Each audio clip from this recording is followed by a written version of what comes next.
Hello, ladies and gentlemen, and welcome to another episode of The Reading Corner with MooseChangerPat. That's me, in case you're wondering. Today, we're reading Chapter 7 of Pawn of Prophecy by David Eddings, and as always, you should support the original by buying the book. Chapter 7. It took them 4 days to reach Doreen on the north coast. The first day went quite well, since, though it was cloudy and the wind kept blowing, the air was dry and the roads were good. They passed quiet farmsteads, and an occasional farmer bent to his labor in the middle of a field. Inevitably, each man stopped his work to watch them pass. Some waved, but some did not. And then there were villages, clusters of tall houses nestled in valleys. As they passed, the children came out and ran after the wagons, shouting with excitement. The villagers watched, idly curious, until it became obvious that the wagons were not going to stop, and then they sniffed and went back to their own concerns. As afternoon of the first day lowered toward evening, Silk led them into a grove of trees at the roadside, and they made preparations for the night. They ate the last of the ham and cheese Wolf had filched from Falder's pantry, and then spread their blankets on the ground beneath the wagons. The ground was hard and cold, but the exciting sense of being on a grand adventure helped Garion to endure the discomfort. The next morning, however, it began to rain. It was a fine, misty rain at first, scattered before the wind, but as the morning wore on, it settled into a steady drizzle. The musty smell of the turnips in their wet sacks became stronger, and Garion huddled miserably with his cloak pulled tightly around him. The adventure was growing much less exciting. The road became muddy and slick, and the horses struggled their way up each hill and had to be rested often. On the first day, they had covered 8 leagues. After that, they were lucky to make 5. Aunt Poll became waspish and short-tempered. "This is idiocy," she said to Mr. Wolf about noon on the 3rd day. "Everything is idiocy if you choose to look at it in the proper light," he replied philosophically. "Why, wagoneers?" she demanded. "There are faster ways to travel. A wealthy family in a proper carriage, for instance, or imperial messengers on good horses. Either way would have put us in Doreen by now, and left a trail in the memories of all these simple people. We've passed so wide that even a Thull could follow it," Wolf explained patiently. "Brill has long since reported our departure to his employers. Every Murgo in Sandaria is looking for us by now." "Why are we hiding from Murgos, Mr. Wolf?" Garion asked, hesitant to interrupt, but impelled by curiosity to try to penetrate the mystery behind their flight. "Aren't they just merchants, like the Talnedrans and the Drasnians?" "The Murgos have no real interest in trade," Wolf explained. "Nadraks are merchants, but the Murgos are warriors.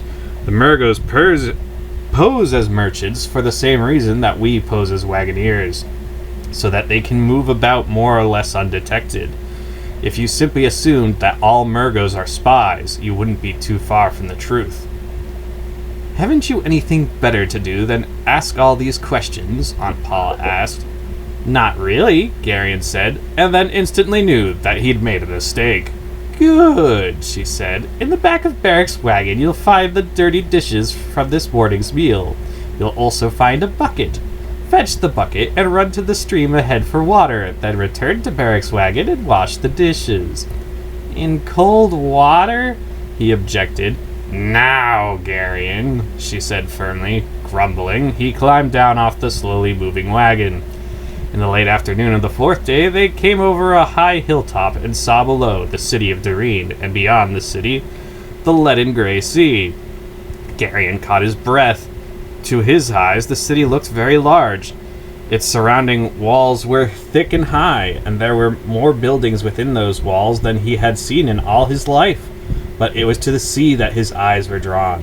There was a sharp tang to the air, faint hints of the smell that had been coming to him on the wind for the past league or so, but now, inhaling deeply, he breathed in that perfume of the sea for the first time in his life.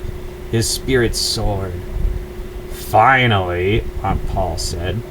Silk had stopped the lead wagon and came walking back. His hood was pulled back slightly, and the rain ran down his long nose to drip from its pointed tip. "Do we stop here or go down into the city?" he asked.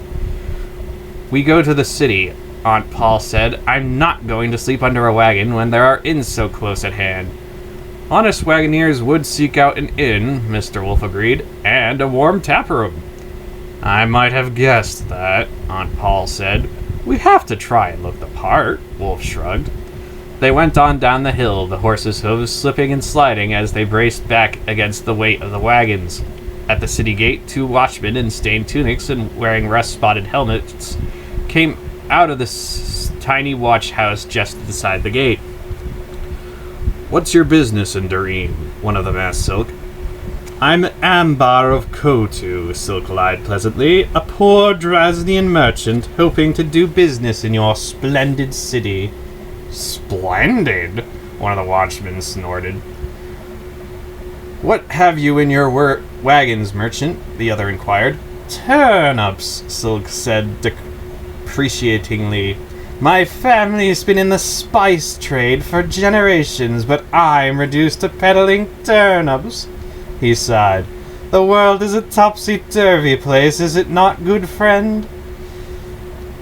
"We're obligated to inspect your wagons," the watchman said. "It'll take some time, I'm afraid."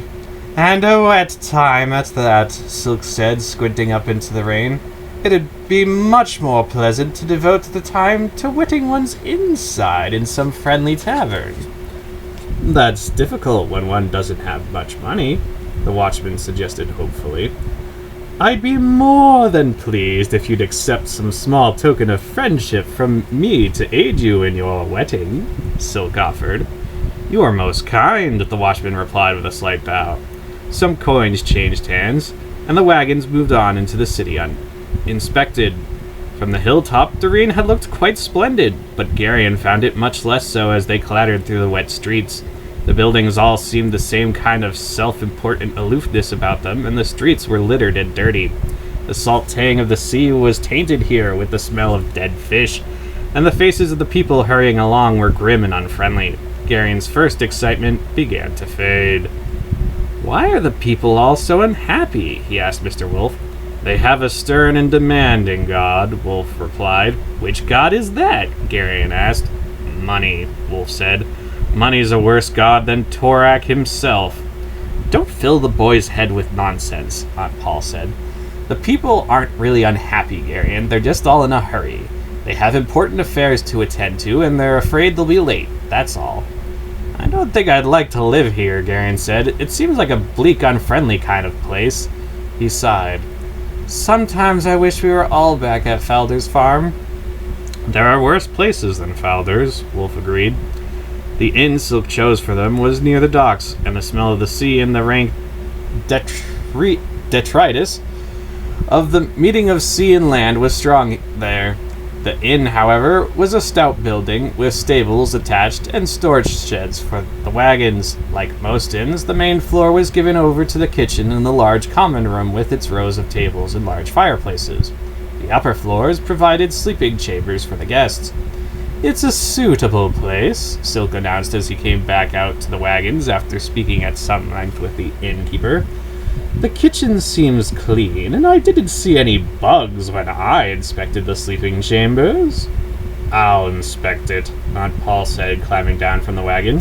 "As you wish, great lady," Silk said with a polite bow. Aunt Paul's inspection took much longer than Silk's, and it was nearly dark when she returned to the courtyard. "Adequate," she sniffed, "but only barely." "It's not as if we plan to settle in for the winter, Paul," Wolf said. "At most, we'll only be here a few days." She ignored that. "I've ordered hot water sent up to our chambers," she announced. "I'll take the boy up and wash him while you and the others see to the wagons and the horses. Come along, Garion." And she turned and went back into the inn. Garion wished fervently that they would all stop referring to him as the boy. He did, after all, he reflected, have a name, and it was not that difficult a name to remember. He was gloomily convinced that even if he lived to have a long gray beard, they would still speak of him as the boy. After the horses and wagons had been attended to and they had all washed up, they went down again to the common room and dined. The meal certainly didn't match up to Aunt Paul's, but it was a welcome change from turnips. Garion was absolutely certain that he'd never be able to look a turnip in the face again for the rest of his life. After they had eaten, the men loitered over their ale pots, and Aunt Paul's face registered her disapproval. "Garion and I are going to bed now," she said to them. "Try not to fall down too many times when you come up." Wolf, Barrack, and Silk laughed at that, but Dernick, Garion thought, looked a bit shamefaced. The next day, Mr. Wolf and Silk left the inn early and were gone all day. Garion had positioned himself in a strategic place in hopes that he might be noticed and asked to go along, but he was not. So when Dernick went down to look after the horses, he accompanied him instead. "Dernick," he said after they had fed and watered the animals and the smith was examining their hooves for cuts or stone bruises, "does all this seem strange to you?" Dernick carefully lowered the leg of the patient horse. He was checking. "All what, Garion?" he asked, his plain face sober. "Everything," Garion said rather vaguely. "This journey, Barrack and Silk, Mr. Wolf and Aunt Paul, all of it. They all talk sometimes when they don't think I could hear them. This all seems terribly important, but I can't tell if we're running away from someone or looking for something."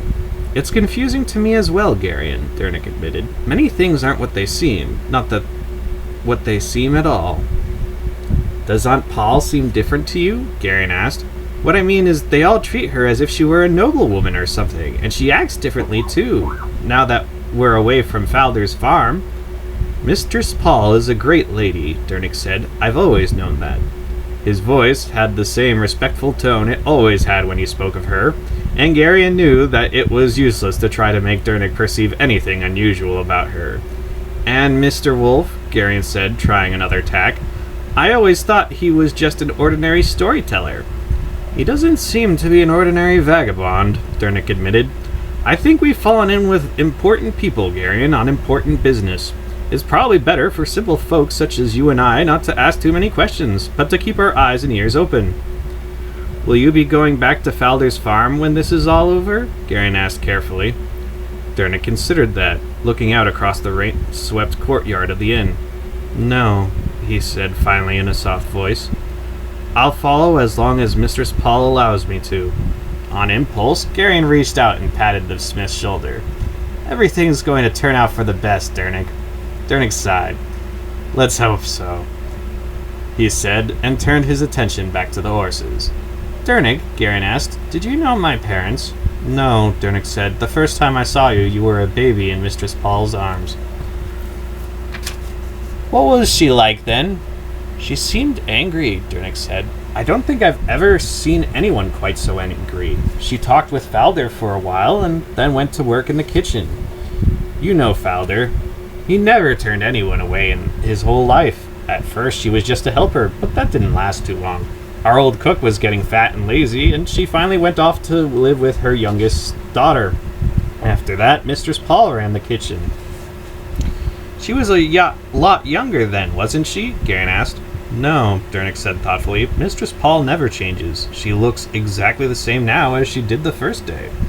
"I'm sure it only seems that way," Garion said. "Everybody gets older." "Not Mistress Paul," Dernick said.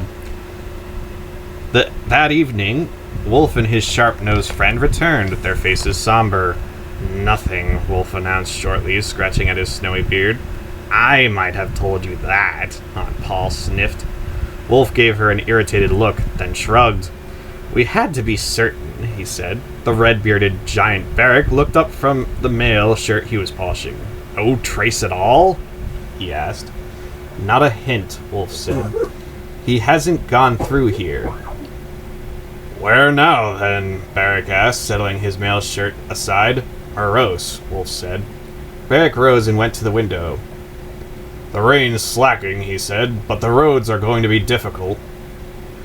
"We won't be able to leave tomorrow anyway," Silk said, lounging on a stool near the door. "I have to dispose of our turnips. If we carry them out of Doreen with us, it'll seem curious, and we don't want to be remembered by anyone who might have occasion to talk to any wandering mergo." "I suppose you're right," Wolf said. "I hate to lose the time, but there's no help for it." The roads will be better after a day's drying, Silk pointed out, and wagons travel faster empty. Are you sure you can sell them, friend Silk? Durnick asked. I am a Drasnian, Silk replied confidently. I can sell anything. We might even make a good profit. Don't worry about that, Wolf said. The turnips have served their purpose. All we need to do now is to get rid of them. It's a matter of principle, Silk said airily. Besides, if I don't try to strike a hard bargain, then that'd be remembered too. Don't be concerned. The business won't take long and won't delay us. Could I go along with you, Silk? Garen asked hopefully. I haven't seen any part of Doreen except for this inn. Silk looked inquiringly at Aunt Paul. She considered for a moment. I don't suppose it'd do any harm, she said, and it'll give me time to attend to some things. The next morning, after breakfast, Silk and Garion set out, with Garion carrying a bag of turnips. The small man seemed to be in extraordinarily good spirits, and his long pointed nose seemed almost a quiver. The whole point, he said as they walked along the littered cobblestone streets, is not to appear too eager to sell, and to know the market, of course. That sounds reasonable, Garion said politely. Yesterday I made a few inquiries, Silk went on. Turnips are selling on the docks of Kotu in Drasnia for a Drasnia silver link per hundredweight. A what? Garion asked. It's a Drasnian coin, Silk explained. About the same as a silver imperial. Not quite, but close enough. The merchant will try to buy our turnips for no more than a quarter of that, but he'll go as high as half. How do you know that? It's customary. How many turnips do we have? Garion asked, stepping around a pile of refuse in the street. 30 hundredweight, Silk said. That would be... Garion's face contorted in an effort to make the complex calculation in his head. 15 imperials, Silk supplied, or 3 gold crowns. Gold? Garion asked. Because gold coins were so rare in country dealings, the word seemed to have an almost magic quality. Silk nodded. It's always preferable, he said. It's easier to carry. The weight of silver becomes burdensome. And how much did we pay for the turnips? 5 imperials, Silk said. The farmer gets 5, we get 15, and the merchant gets 30? Garion asked incredulously. That hardly seems fair. Silk shrugged. It's the way things are, he said. There's the merchant's house. He pointed at a rather imposing building with broad steps. When we go in, he'll pretend to be very busy and not at all interested in us. Later, while he and I are bargaining, he'll notice you and tell you what a splendid boy you are. Me? He'll think you're some relation of mine, a son or nephew perhaps, and he'll think to gain advantage over me by flattering you. What a strange notion, Garion said. I'll tell him many things, Silk went on, talking very rapidly now.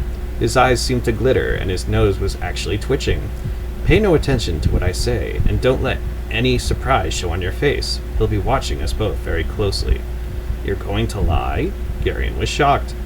It's expected, Silk said. He'll lie too. The one of us who lies the best will get the better of the bargain. It all seems terribly involved, Garion said. It's a game, Silk said, his ferret-like face breaking into a grin. A very exciting game. That's played all over the world. Good players get rich, and bad players don't. Are you a good player? Garion asked. One of the best, Silk replied modestly. Let's go in. And he led Garion up the broad steps to the merchant's house. The merchant wore an unbelted, fur-trimmed gown of a pale green color, and a close-fitting cap. He behaved much as Silk had predicted that he would, sitting before a plain table and leafing through many scraps of parchment with a busy frown on his face while Silk and Garion waited for him to notice them. Very well, then, he said finally. You have business with me. We have some turnips, Silk said somewhat depreciatingly. That's truly unfortunate, friend, the merchant said, assuming a long face. The wharves at Kotu groan with turnips. Just now, it'd hardly pay me to take them off your hands at any price. Silk shrugged. Perhaps the Chereks or the Algars, then, he said. Their markets may not yet be as glutted as yours. He turned. Come along, boy, he said to Garion. A moment, good friend, the merchant said. I detect from your speech that you and I are countrymen. Perhaps a favor. I'll look at your turnips. Your time's valuable, Silk said. If you aren't in the market for turnips, why should we trouble you further? I might still be able to find a buyer somewhere, the merchant protested. If the merchandise is of good quality. He took the bag from Garion and opened it. Garion listened with fascination as Silk and the merchant fenced politely with each other, each attempting to gain the advantage. What a splendid boy this is, the merchant said, suddenly seeming to notice Garion for the first time. An orphan, Silk said, placed in my care. I'm attempting to teach him the rudiments of business, but he's slow to learn. Ah, the merchant said, sounding slightly disappointed. Then Silk made a curious gesture with the fingers of his right hand. The merchant's eyes widened slightly. Then he too gestured. After that, Garion had no idea what was going on. The hands of Silk and the merchant wove intricate designs in the air, sometimes flickering so rapidly that the eye could scarce follow them. Silk's long, slender fingers seemed to dance, and the merchant's eyes were fixed upon them, his forehead breaking into a sweat at the intensity of his concentration. Done, then, Silk said finally, breaking the long silence in the room. Done, the merchant agreed somewhat ruefully. It's always a pleasure doing business with an honest man, Silk said. I've learned much today, the merchant said. I hope you don't intend to remain in this business for long, friend. If you do, I might just as well give you the keys to my warehouse in the strong room right now and save myself the anguish I'll experience every time you appear. Silk laughed. You've been a worthy opponent, friend merchant, he said. I thought so at first, the merchant said, shaking his head, but I'm no match for you. Deliver your turnips to my warehouse on Beddick Wharf tomorrow morning. He scratched a few lines on a piece of parchment with a quill. My overseer will pay you. Silk bowed and took the parchment. Come along, boy, he said to Garion, and led the way from the room. What happened? Garion asked when they were outside in a blustery street. We got the price I wanted, Silk said somewhat smugly. But you didn't say anything, Garion objected. We spoke at great length, Garion, Silk said. Weren't you watching? All I saw was the two of you wiggling your fingers at each other. That's how we spoke, Silk explained. It's a separate language my countrymen devised thousands of years ago. It's called the secret language, and it's much faster than the spoken one. It also permits us to speak in the presence of strangers without being overheard. An adept can conduct business while discussing the weather, if he chooses. Will you teach it to me? Garion asked, fascinated. It takes a long time to learn, Silk told him. Isn't the trip to Morose likely to be a long time? Garion suggested. Silk shrugged. As you wish, he said. It won't be easy, but it'll help pass the time, I suppose. Are we going back to the inn now? Garion asked. Not right away, Silk said. We'll need a cargo to explain our entry into Morose. I thought we were going to leave with the wagons empty. We are. But you just said, we'll see a merchant I know, Silk explained. He buys farm goods all over Sandaria, and has them held on the farms until the markets are right in Erendia and Talnidra. Then he arranges to have them freighted either to Morose or Kamar. It sounds very complicated, Garion said doubtfully. It's not really, Silk assured him. Come along, my boy, you'll see.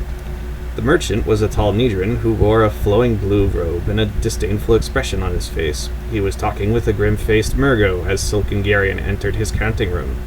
The Murgo, like all of his race Garion had ever seen, had deep scars on his face, and his black eyes were penetrating. Silk touched Garion's shoulder with a cautionary hand when they entered and saw the Murgo. Then he stepped forward. Forgive me, noble merchant, he said ingratiatingly. I didn't know you were occupied. My porter and I'll wait outside until you have time for us. My friend and I'll be busy for most of the day, the tall Nidrid said. Is it something important? I was just wondering if you might have a cargo for me, Silk replied. No, the tall Nidrid said shortly. Nothing. He started to turn back to the Murgo, then stopped and looked sharply at Silk. Aren't you Ambar of Kotu? He asked. I thought you dealt in spices. Garion recognized the name Silk had given the watchman at the gates of the city. It was evident that the little man had used the name before. Alas, Silk sighed. My last venture lies at the bottom of the sea just off the hook of Erendia.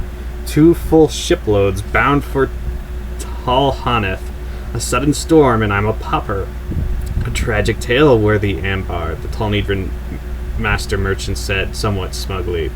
I'm now reduced to freighting produce, Silk said morosely. I have 3 rickety wagons, and that's all that's left of the empire of Ambar of Kotu. Reverses come to us all, the Talnedran said philosophically. So this is the famous Ambar of Kotu, the Murgo said, his harshly accented voice quite soft. He looked Silk up and down, his black eyes probing.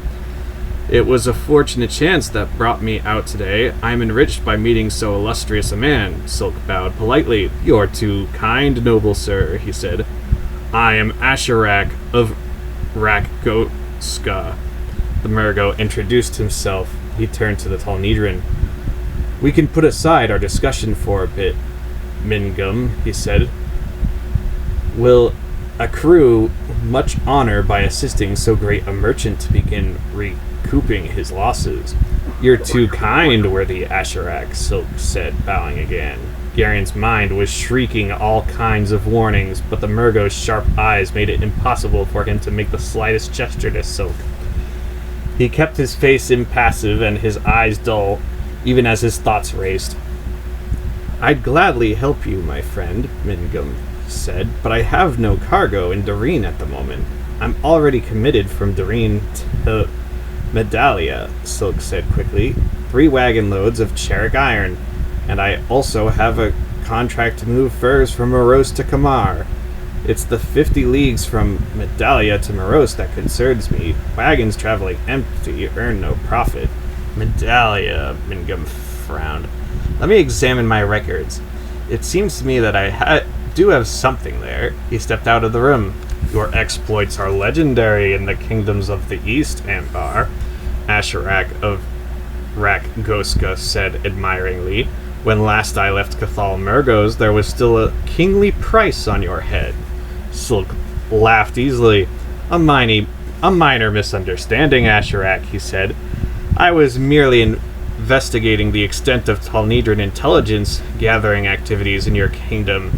I took some chances I probably shouldn't have, and the Talnedrans found out what I was up to.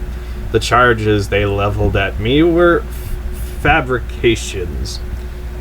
How did you manage to escape? Asher asked. The soldiers of King Tar Urgos nearly dismantled the kingdom searching for you. I chanced to meet a Thullish lady of high station, Silk said. I managed to prevail upon her to smuggle me across the border into Mishrak-Ak-Thul. Ah, Asharak said, smiling briefly. Thullish ladies are notoriously easy to prevail upon. But most demanding, Silk said. They expect full repayment for any favors. I found it more difficult to escape from her than I did from Cathal Murgos. Do you still perform such services for your government? Asharak asked casually. They won't even talk to me, Silk said with a gloomy expression. Ambar the spice merchant is useful to them, but Ambar the poor wagoner is quite another thing. Of course, Asharak said, and his tone indicated that he obviously did not believe what he had been told. He glanced briefly and without seeming interest at Garion, and Garion felt a strange shock of recognition. Without knowing exactly how it was that he knew, he was instantly sure that Asharak of Rakgoska had known him for all of his life. There was a familiarity in that gaze, a familiarity that had grown out of the dozen times or more that their eyes had met while Garion was growing up, and Asharak, muffled, always in a black cloak and astride a black horse, had stopped and watched, and then moved on. Garion returned the gaze without expression, and the faintest hint of a smile flickered across Asharak's scarred face. Mingin returned to the room then. I have some hams on a farm near Medalia, he announced. When do you expect to arrive in Moros? 15 or 20 days, Silk told him. Mingin nodded. I'll give you a contract to move my hams to Moros, he offered. 7 silver nobles per wagon load. Talnedran nobles or Sendarian? Silk asked quickly. This is Sendaria, worthy Ambar. We're citizens of the world, noble merchant, Silk pointed out. Talnedran transactions between us have always been in Talnedran coin. Mingin sighed. You were ever quick, worthy Ambar, he said. Very well, Talnedran nobles, because we're old friends, and I grieve for your misfortunes. Perhaps we'll meet again, Ambar, Asharak said. Perhaps, Silk said, and he and Garion left the counting room. Skinflint, Silk muttered when they reached the street. The rate should have been 10, not 7. What about the Murgo? Garion asked. Once again, there was the familiar reluctance to reveal too much about the strange, unspoken link that had existed between him and the figure that now, at least, had a name. Silk shrugged. He knows I'm up to something, but he doesn't know exactly what. Just as I know that he's up to something. I've had dozens of meetings like that. Unless our purposes happen to collide, we won't interfere with each other. Asharak and I are both professionals. You're a very strange person, Silk, Garion said. Silk winked at him. Why were you and Mingan arguing about the coins? Garion asked. Talnedran coins are a bit purer, Silk told him. They're worth more. I see, Garion said. The next morning, they all mounted the wagons again and delivered their turnips to the warehouse at the Drasnian merchant. Then their wagons rumbled emptily. They rolled out of Doreen, bound towards the south. The rain had ceased, but the morning was overcast and blustery. On the hill outside town, Silk turned to Garion, who rode beside him. Very well, he said. Let's begin. He moved his fingers in front of Garion's face. This means, good morning.